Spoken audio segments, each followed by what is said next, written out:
My name is Nia, and I'm a 29-year-old woman. I like to say that I live a pretty uneventful life with just a few major events in it. Well, this incident definitely fits that description. Allow me to give you a little personal context so that you understand the impact of the events that followed. I was lucky to grow up in a close family where we shared everything.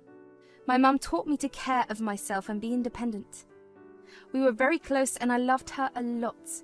When it was time for me to go to college, my mum helped me find a place to live. She bought a condo near my college and it became my home. She wanted me to do well and be happy. But then something sad happened. My dad passed away when I was almost done with college. It was really hard for our family. I was sad, but I also wanted to support my mum. She had to take care of my younger brother too. To help my mum, I decided to pay her rent every month for the condo. At first, she said no, but I really wanted to help her. I've been thinking about something and I want to talk to you about it. What is it, dear? Well, I've noticed how hard you work to take care of us and I want to help make things a little easier for you. I've been thinking about paying you monthly rent for the condo. Oh, sweetie, you don't need to do that. You're still studying and I want you to save your money for your own future and for things that you want to buy. That was the whole reason I bought you that condo in the first place. Yeah, I know about all that, but I really want to do this. I want you to live comfortably and not to have to work overtime. I am super happy that the thought of helping me crossed your mind, but you're my daughter, and it's my role to take care of you.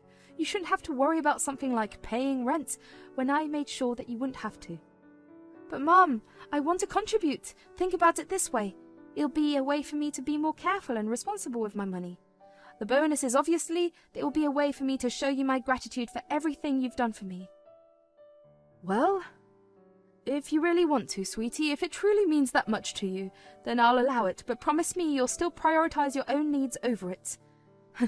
I promise, Mum. So I became a tenant in my own mum's condo. It felt a bit strange, but it showed how much we loved and understood each other. I was grateful for my mum's support and the things she taught me. Paying rent made me feel like I was doing my part for our family and giving my mum more time for my brother and herself. After I finished college, I got a good job that paid well. That meant I could easily pay the rent to my mum and live comfortably at the same time. Things were going great for me and it got better. You see, it was at work that I met Gary. He worked in a different and unrelated department, but we became good friends. As time passed, we started liking each other more than just friends. It was amazing to feel a special connection that went beyond work. We began dating, and it was a happy time for me. Eventually, after a year of dating, we decided to take our relationship to the next level and move in together. Since my place was bigger, I suggested that Gary move into my condo. It made sense because not only would he need to skip the intense search for a new place, but also we wouldn't have to pay any big deposits. Gary happily agreed and we were excited to be able to spend every minute of every day together. Living together helped us learn more about each other. We divided our chores equally and overall enjoyed each other's company more than ever. Of course we faced some issues like every couple does, but we worked through them and grew even closer. After dating for 3 years, we knew we were ready to get married. Our wedding was a happy day full of love and joy. We had a simple yet elegant celebration with our close family and friends. It was a day we would always remember, filled with smiles and good times. Looking back, I actually would never have guessed where our relationship would end up. Things started to change after we got married, and not in a good way. Gary stopped doing his chores, he left them all to me. At first, I thought he might be tired from work, so I gladly did everything myself. I didn't just do my own chores, but I took care of him too. It didn't take long for me to feel completely exhausted. I worked full time, and yet when I came home, there was even more work waiting for me. As time passed, Gary started acting more entitled. Whenever I was too tired to clean or do the laundry, I would leave it for the next day, but instead of understanding, Gary would get mad. He would throw tantrums and demand that I do the chores right away. Felt like nothing I did was ever good enough for him. I felt so tired and sad.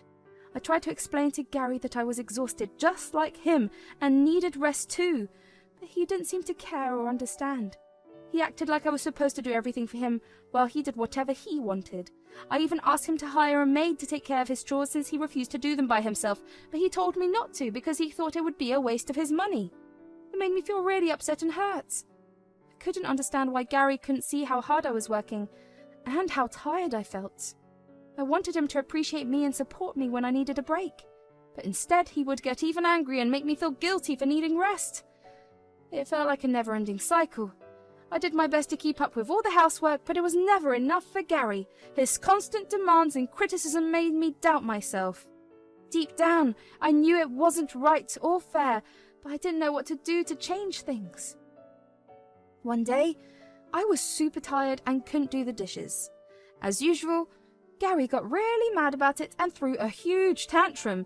Let me be clear, it's not like I didn't do anything after I came back from work. I cleaned our bedroom, did the laundry, and cooked dinner for us, so it's not an exaggeration when I say that I was truly exhausted. For some reason, that day I had reached my breaking point. I snapped at Gary and yelled at him. I had never once raised my voice at him, so this time I really had his attention. I can't take it anymore! I'm exhausted, and I've had enough. I work all day, and on top of that, I'm doing your chores too. Whoa, calm down. I'm tired too, you know. Don't you dare try to dismiss my feelings. I know exactly how tired you are because I feel the same way, but instead of appreciating what I do, you throw tantrums. Look, I'm sorry. I didn't realize how much you were doing. I didn't mean to take you for granted. Sorry won't cut it this time. I need you to understand how much this has been affecting me. It's not fair for me to do everything by myself. You're absolutely right. I truly am sorry. I'll make it right, I promise. Words are not enough. I need to see a change in your actions. I need you to start taking responsibility for your share of the chores and show me that you value and respect me. Of course, baby. I'll do better starting from now. I hope you mean it.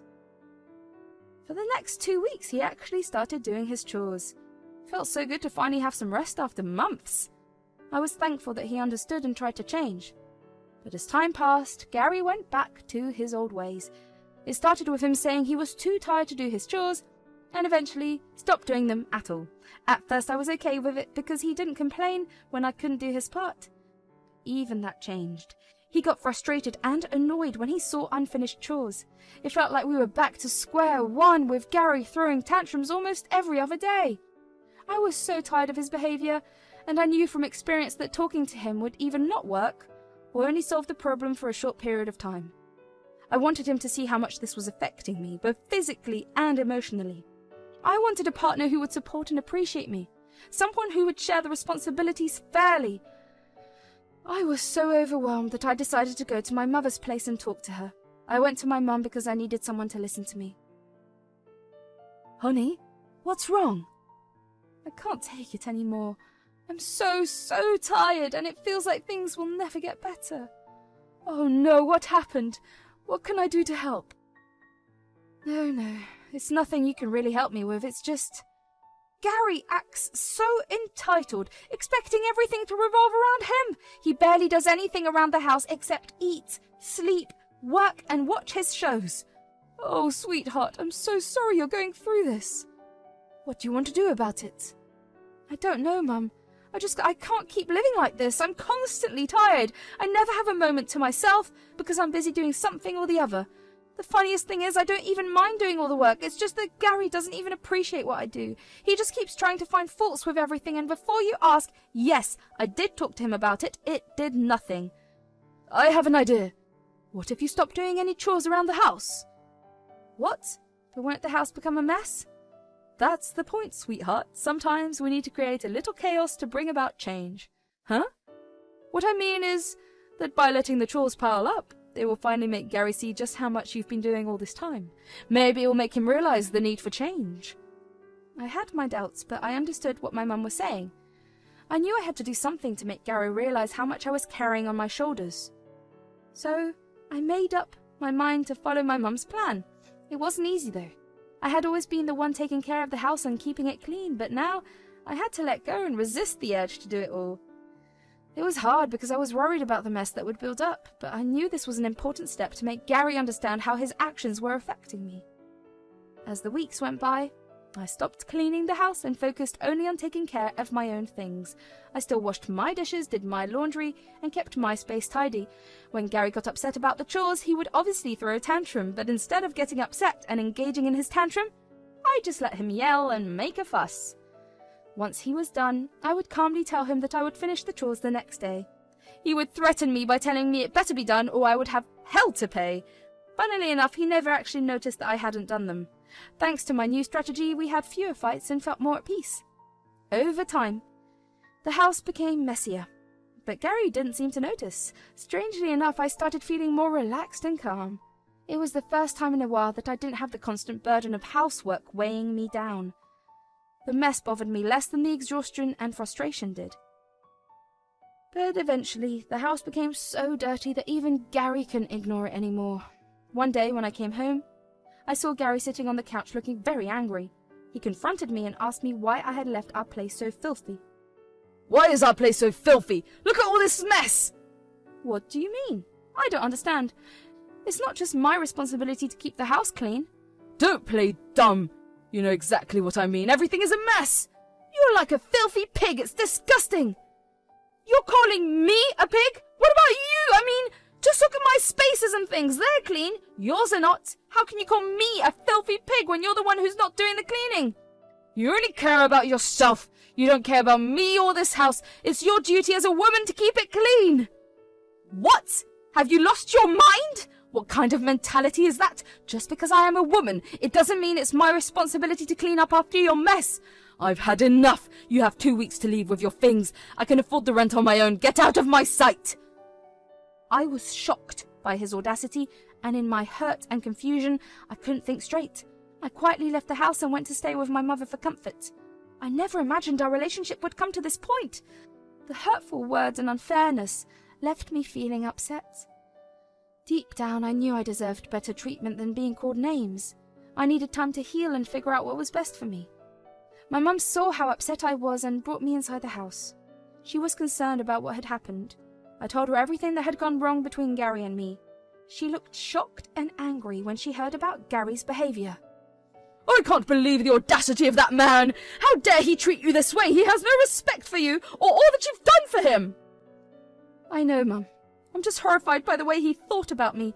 I mean, I know I should have seen this coming, but I always thought that this was only going to be a phase that would pass and then we'd be back to being our usual selves. But now, and to kick you out of your own flat! How dare he! Well, technically it's not mine. It's yours. All right. You know what? Since he thinks he can kick you out, why don't you serve him his eviction notice?